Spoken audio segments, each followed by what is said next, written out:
Alright, I will be presenting on conduct disorder. My name is Matt Aita. That's Matt, last name Aita. My client's name is RJ Becker. RJ is spelt RJ, and Becker is Becker. RJ is 17 years old. For differential diagnosis, we have two of them. We have conduct disorder, which we ruled in, and oppositional defiant disorder we ruled out because he did not meet all of criterion A.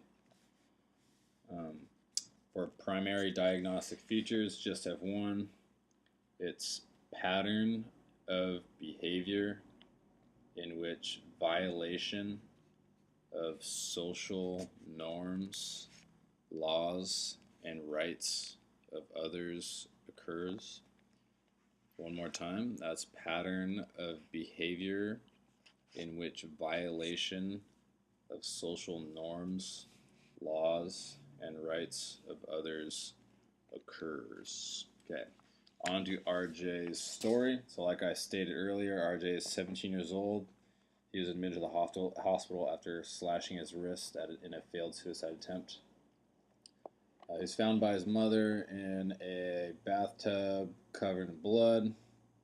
He drifted in and out of consciousness throughout the night. When he came to, he stated that he wanted to die because he knew he was going to jail because he was recently arrested for drug possession and distribution. Early on in life,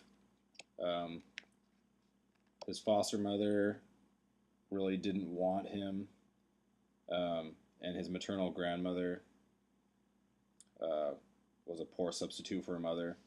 She regularly missed feedings and allowed RJ to sit in a dirty diaper all day, rarely held him and loved him, and made her resentment to having to play the role of mother known to everyone who would listen to her. So RJ was then placed into foster care, and he moved from foster home to foster home. On entering grade school, he was shown to be kind of a troubled child. He was always getting in trouble. He tormented his classmates by stealing their lunches, bullying them on the playground, and disrupting their classes by teasing the other children and disrespecting his teachers. So he made quite the bad reputation for himself. In junior high, he, kind of cranked it up a bit. He started stealing from students and teachers, carving profane words into desks, setting fire to 2 trash cans in the cafeteria, and physically assaulting his PE teacher. He was then expelled from school and sent to a school for juvenile delinquents.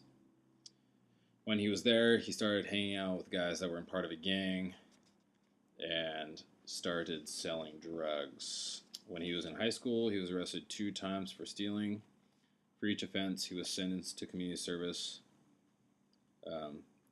And during this time, he was said to live in 8 different foster homes. So 3 months ago, he came to live with his foster mother, who was known particularly good with challenging kids, but even she was beyond RJ was even beyond her abilities. One situation, he was in his room and he started spray painting the walls. And when she came in to confront him about it, he said, the room needed some improvements, so I improved it. What's it to you? Now get the F out. Slamming the door in her face. So yeah, he's been also caught stealing from her and has failed to come home at night. The most recent incident, though, that led to his suicide attempt was when he got arrested for drug possession. In addition to the charges for drug possession, he was also charged with distribution. At the time of him going to jail, his attorney heard him say, "I will never go to jail."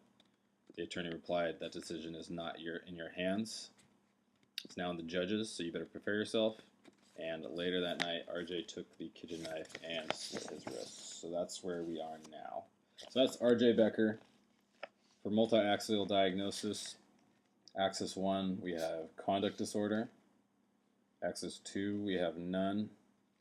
Axis 3, we have recent suicide attempt. Axis 4, we have recent arrest for drug possession and distribution. Once again, that's recent arrest for drug possession and distribution. And for Axis 5, we have a GAF of 42. So, finished up, we have the theoretical perspectives. There's two of them. First, we have the biological perspective. There is a genetic predisposition to people with conduct disorder. People with conduct disorder also have a reduced cortical. Prefrontal cortex injury may also have led to development of symptoms. And finally, we have social cultural perspective. Client being sent from foster home to foster home led to the client not being nurtured in early childhood years. This impacted his ability to love and to trust other people. All right, that's it.